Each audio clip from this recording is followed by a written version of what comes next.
Hello, friends.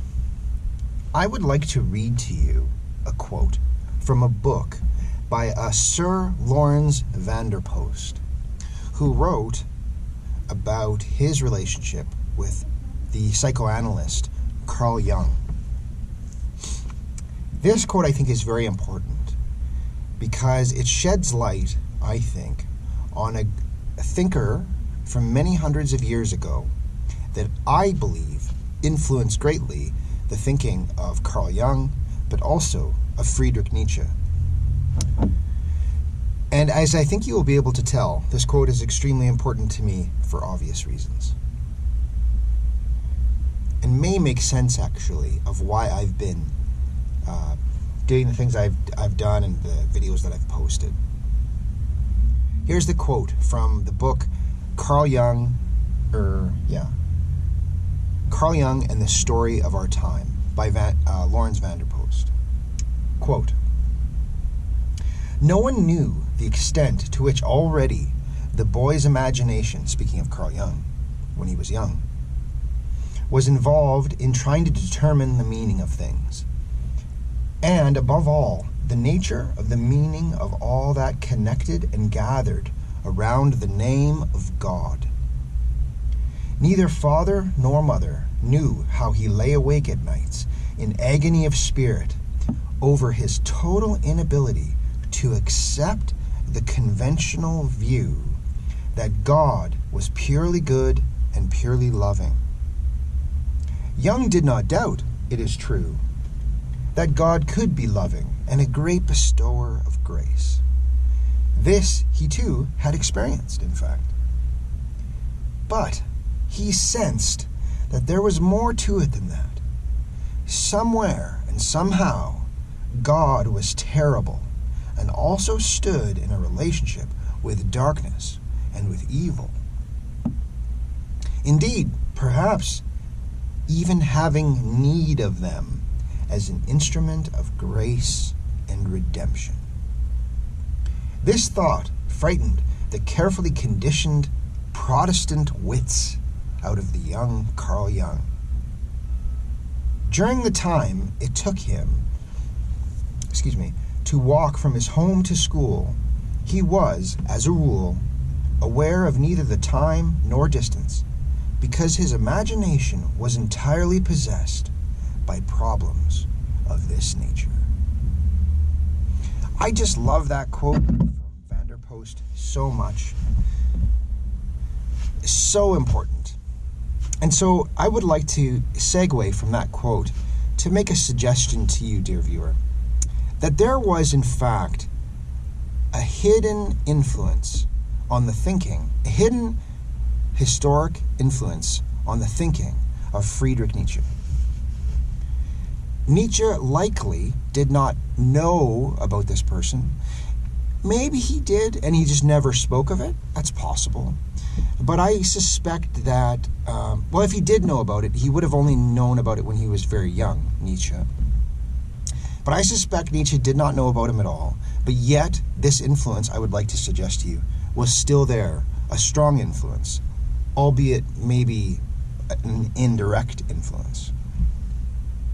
The person I'm speaking of was a German shoe cobbler, a devout Christian, a devout Protestant Christian, I think, by the name of Jacob Boehme, or maybe as some people would say, Jacob Boehme, maybe.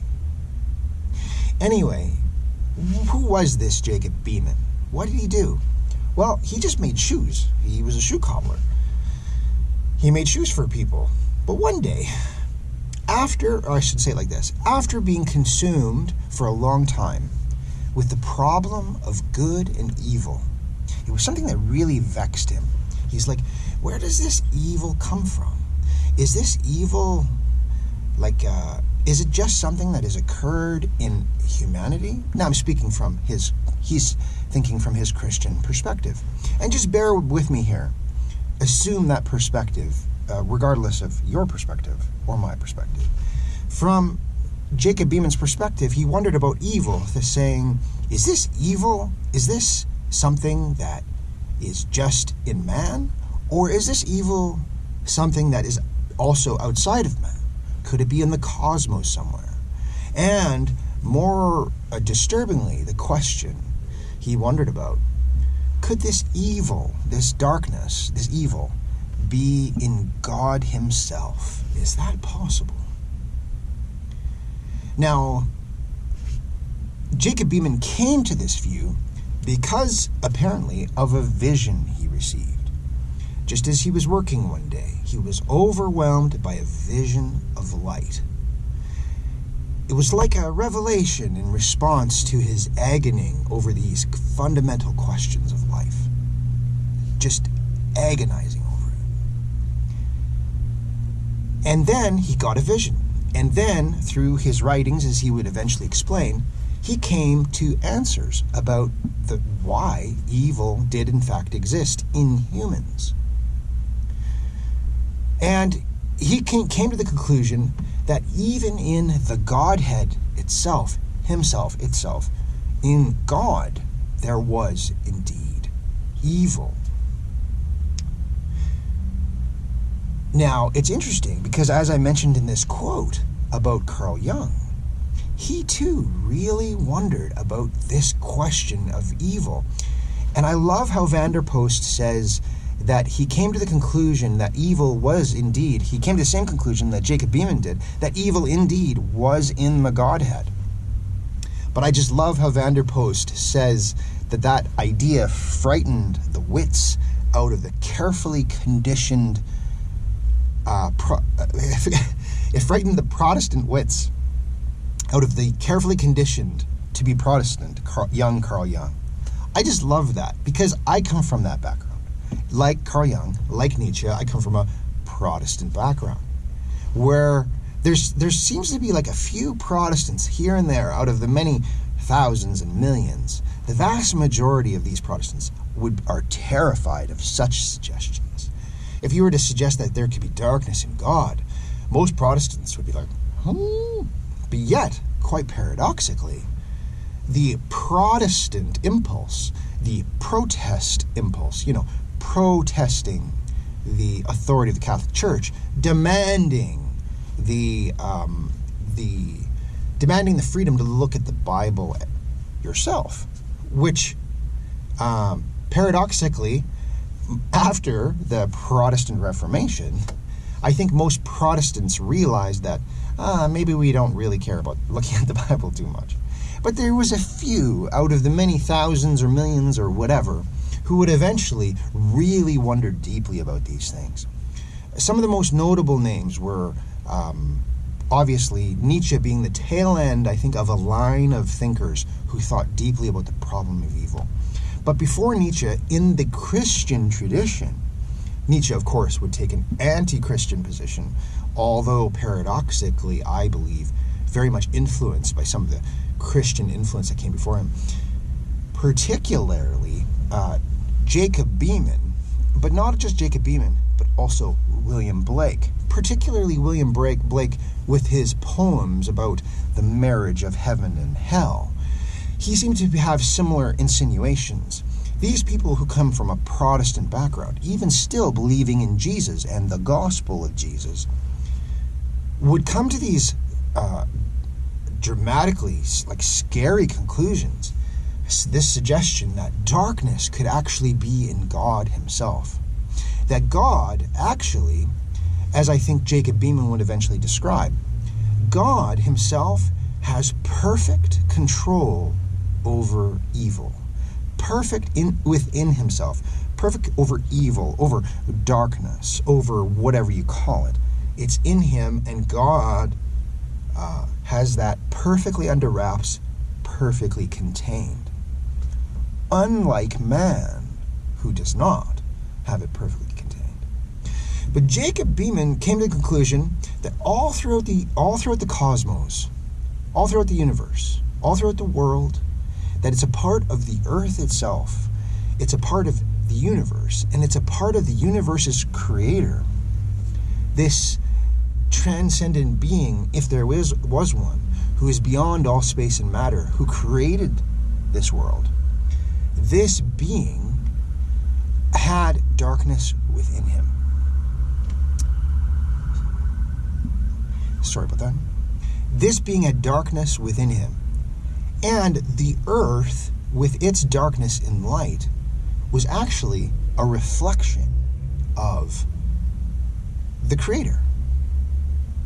Now, this is all quite very ironic, for I posted recently a video, a narration of Nietzsche in Zarathustra, talking about how he once looked, Zarathustra, according to, as Nietzsche wrote it, Zarathustra once looked at the world as a product of its imperfect Creator.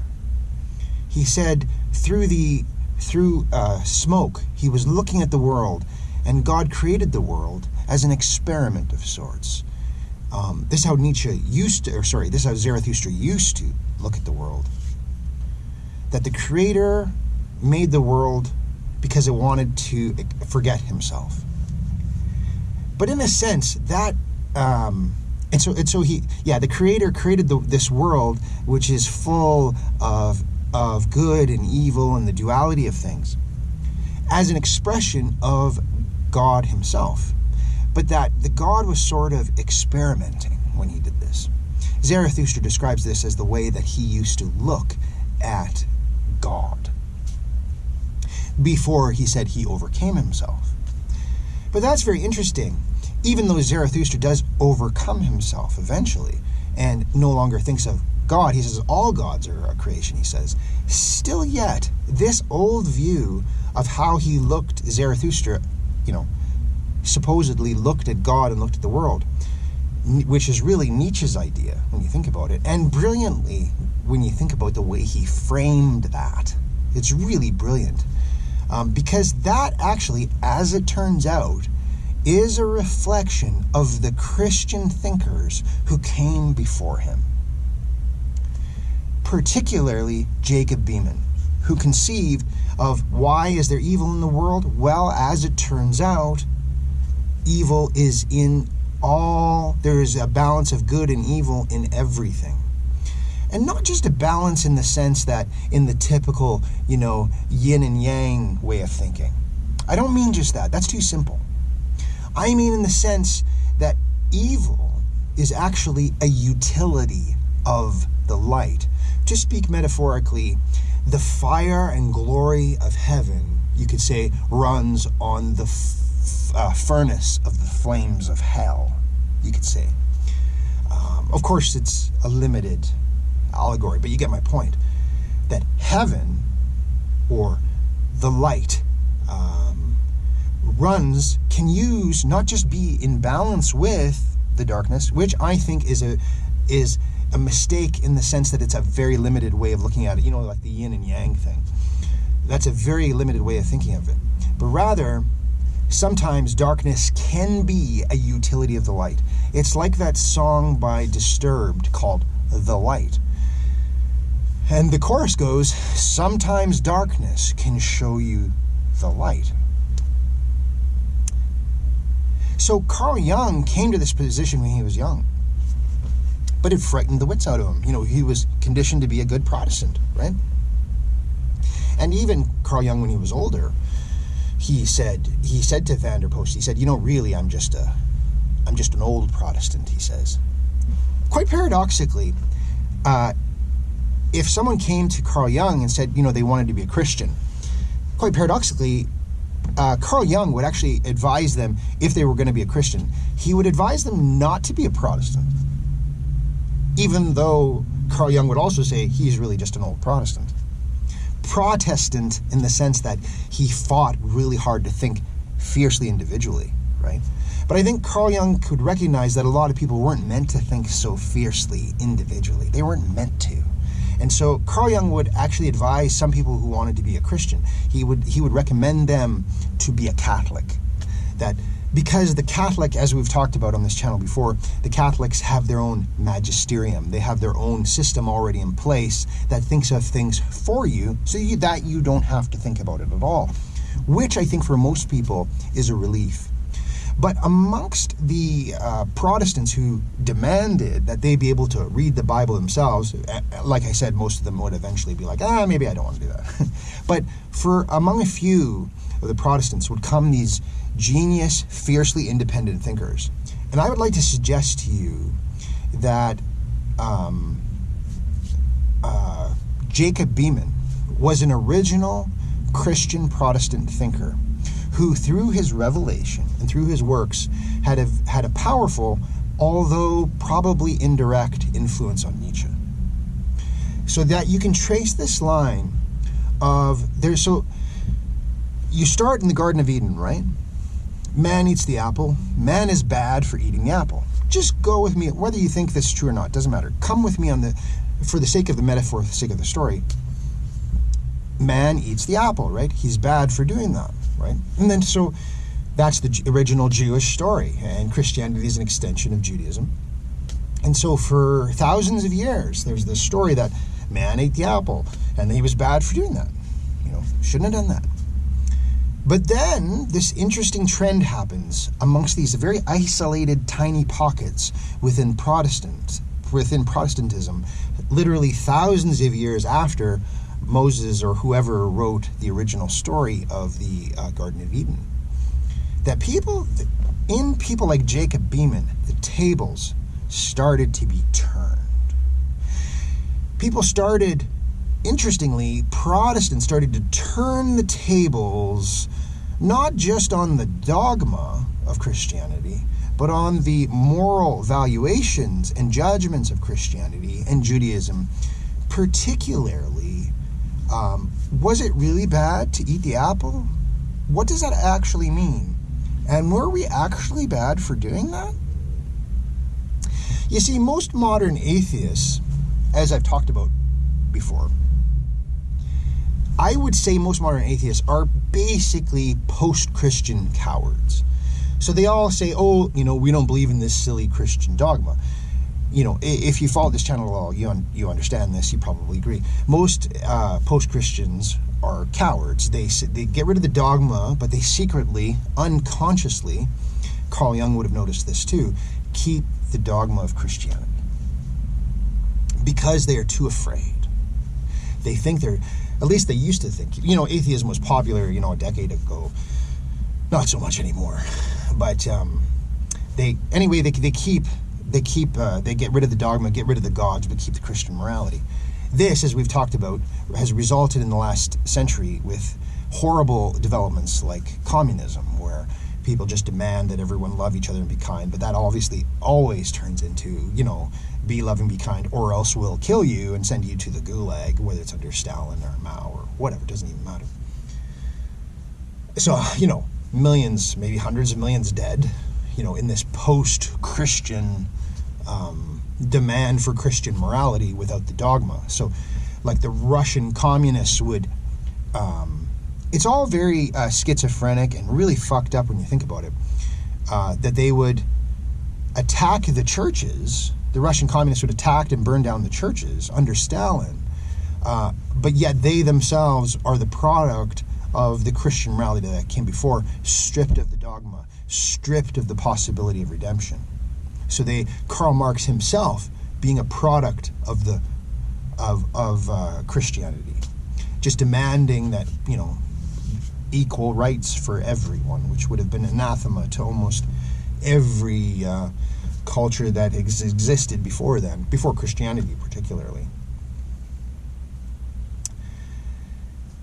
But within the Protestants, there was, as I mentioned, there was these isolated pockets of people who would start to turn the tables, not instead of just on the dogma, which is to only do that, as I said, is cowardly. They would turn the tables on the values, the fundamental value proposition. And I believe the fundamental value proposition of that you were bad to eat the apple from Eden. And I would like to suggest to you that Jacob Boehme, although unknowingly to himself maybe, unknowingly to the Protestants who were around him, started this process of turning the tables of morality on the very Creator himself. Turning the tables. And And then people started to wonder, oh, maybe this is not how we think this is. And so you could go from Jacob Boehme, and there's other people in between that I'm not thinking of, but you could go from Jacob Boehme to William Blake and eventually to Nietzsche. Nietzsche becomes hardcore antichrist. Nietzsche has courage. He openly questions and tries to turn the tables consciously. He really tries to turn the tables consciously of morality on the very God who condemned humanity. But I would like to suggest this process unconsciously, and I can use this word unconsciously because of thinkers like Carl Jung, started that process, ultimately coming to fruition in Nietzsche, who was overt about it. So quite paradoxically, as a side note, although it's very true, and this is an interesting thing about Germans, I think I do maintain my position that Christianity was a mismatch religion to Germans, generally speaking. The vast majority of them, like 99.9% of them across the board, Christianity was a bad religion, a bad ethos for Germania. But within this vast people for whom Christianity was a bad mix, there would eventually be a few brilliant Germans who would have like flashes of light, of brilliance, that actually shed a lot of light on Christianity, on the mythology, on the archetypes of Christianity. They would have brilliant flashes of light. I believe Jacob Boehme is one of those. William Blake, maybe, I'm not sure of his background. But Nietzsche, for sure, a German, also having brilliant flashes of light, fueled by the, not even coming from his consciousness so much, but from his unconsciousness, fueled from the antagonism and tension of thousands of years of Christianity. That antagonism would, quite paradoxically, produce this remarkable insight into Christianity more than any other races. So, quite paradoxical, most Germans, they should have nothing to do with Christianity. But some good did come out of it, in the sense that there were tiny isolated pockets of thinkers who would have brilliant flashes of light. Now, would you be able to talk to them, a dialogue about their brilliant flashes of light? Maybe not. Would you be able to sit down and dialogue with Jacob Boehme about it? Probably not. Nietzsche? I don't know. William Blake? I don't know. But so even though I would say on the whole Germans have very much ruined Christianity, particularly German Protestantism has been a devastation to Christianity in general, and they've ruined philosophical and religious archetypal thinking a lot. There were a few, sorry for all the noises here, there were a few people who actually shed a lot of light, and that started with Jacob Boehme. So to come full circle here, if you're still following me, to come full circle, this is something that I experienced when I was younger, coming from a Protestant background.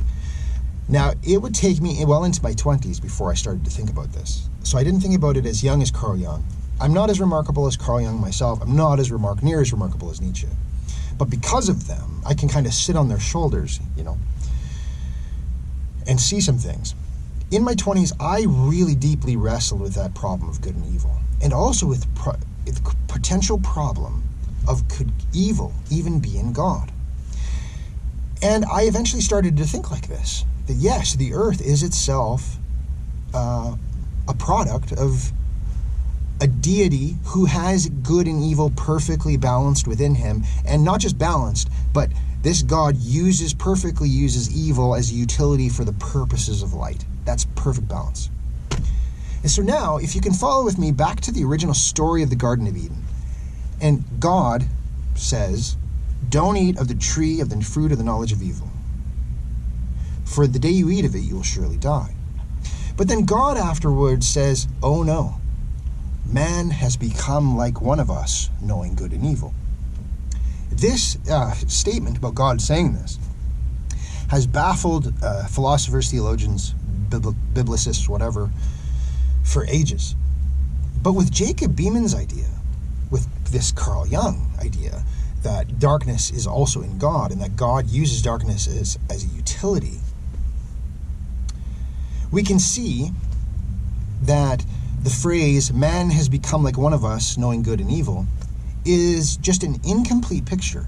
The fuller picture is that God uses evil as a utility to power the purposes of light. And then we can look at this story. I'm speaking allegorically here. We can look at this story because you first have to deal with the image, because we are archetypal beings, mythic beings. We live in narratives.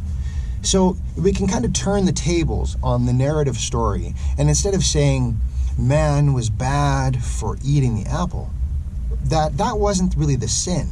If there was a sin, the sin was that man was not ready for the apple yet. And what do I mean by that?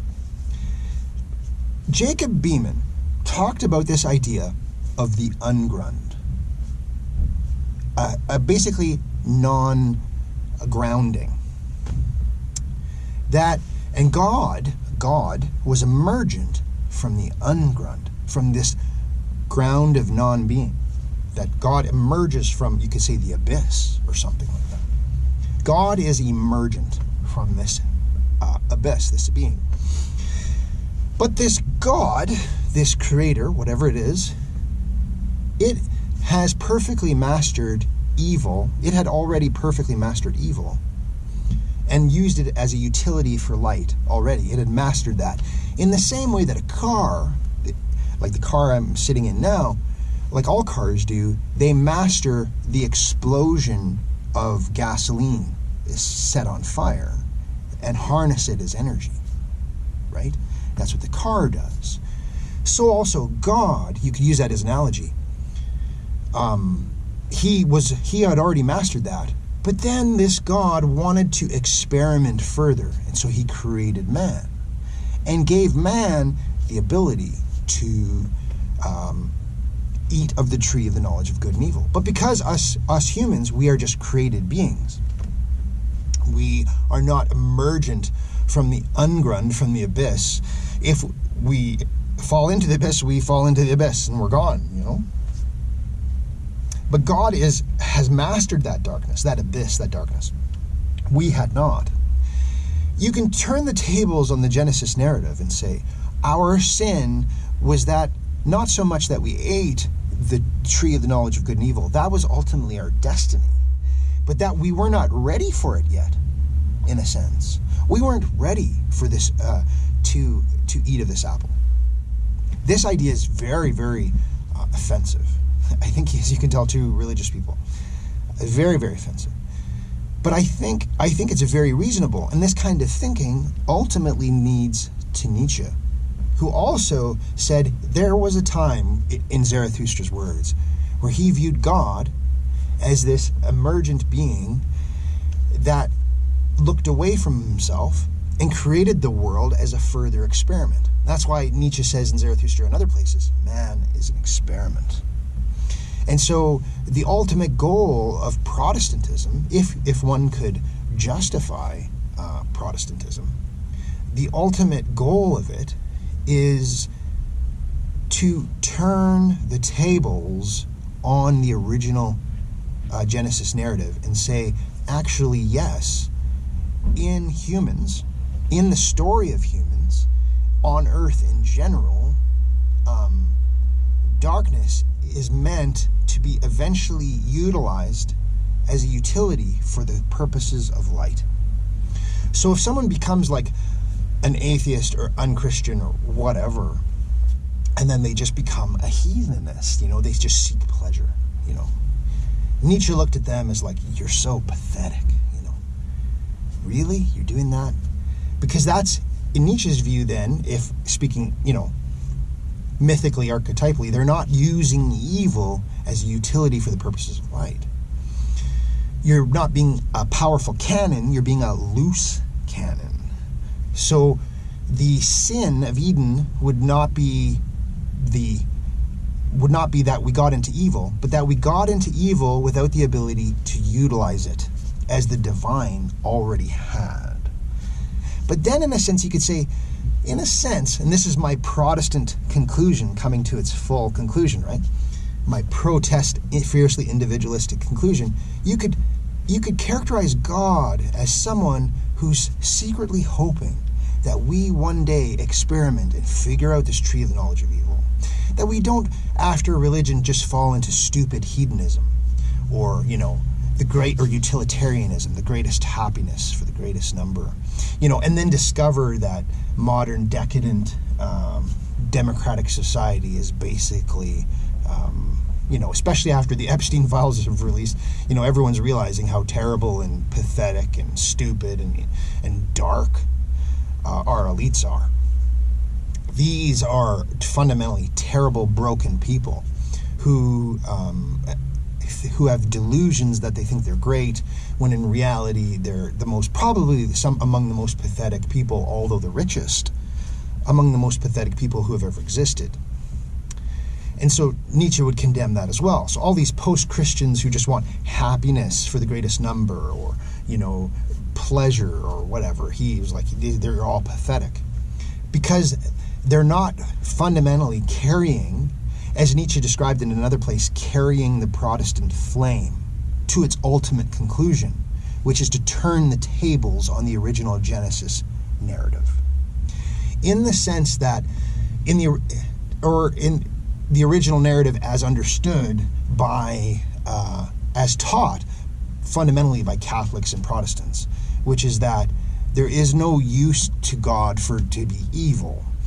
We must all just be good. We must all just be righteous. Like the New Testament says, God commands everyone everywhere to repent. This idea of darkness and the villain being important to the narrative of the Bible story is frightening to Protestants. Although, paradoxically, it is the product of Protestants. And I say all this to say that I myself am a product of Protestants. And that's actually why I wrote a book on the Bible, reframing the whole Bible narrative from Genesis to the end of Revelation, reframing the whole narrative through the lens of Genesis 50:20, which says, "You intended it for evil, but God intended it for good." To be more specific, God purposely allowed the evil to manifest so that the evil could be utilized for the purposes of good that the evil did not intend.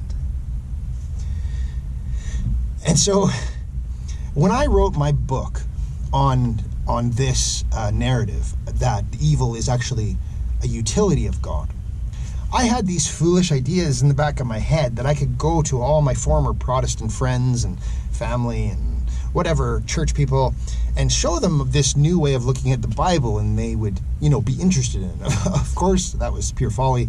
People are not interested in that way of thinking. And indeed, the vast majority of Protestants, although they produced me, they are not interested in thinking that way.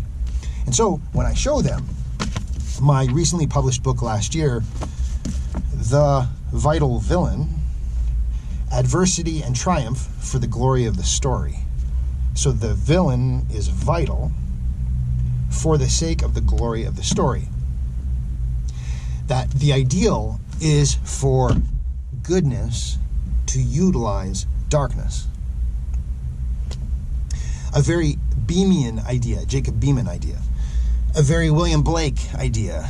And definitely a very Nietzschean idea. See, my book, it's very paradoxical because my book is very sympathetic and reverent to the story of the Bible.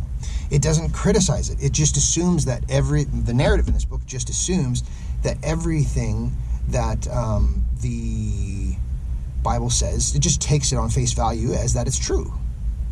It just takes it on face value that it's true. And so it tells, or that it's at least important. But then it retells the whole Bible story through that lens. Do you see where I'm going with this? And so this is what I wanted to suggest overall, if you've made it this far. Jacob Boehme started this process, this German shoe cobbler, after really wrestling with the problem of why there's evil in the world. He came to the conclusion, actually, all throughout the universe, and even in the Godhead himself, there is an attempt, everywhere and always, to utilize darkness for the sake of the light. That the villain in the story is meant to serve the greatness of this grand story, the never-ending story throughout the universe. And us humans, we are just a part of this process. And God is experimenting. God is trying with us. And I think God, in a sense, beckons us. He compels us to not give into stupid things like hedonism or utilitarianism, but to properly segue from the narrative of the Bible. This narrative of the Bible that, by the way, is saturated all throughout Thus Spoke Zarathustra. On every page of Zarathustra, there's a reference to the Bible. It's an attempt to shift your values while still respecting the fact that the Bible narrative is in you, as it is in me, a proper Protestant. But it's an attempt to shift your thinking, to reimagine the Godhead as something that is emergent and is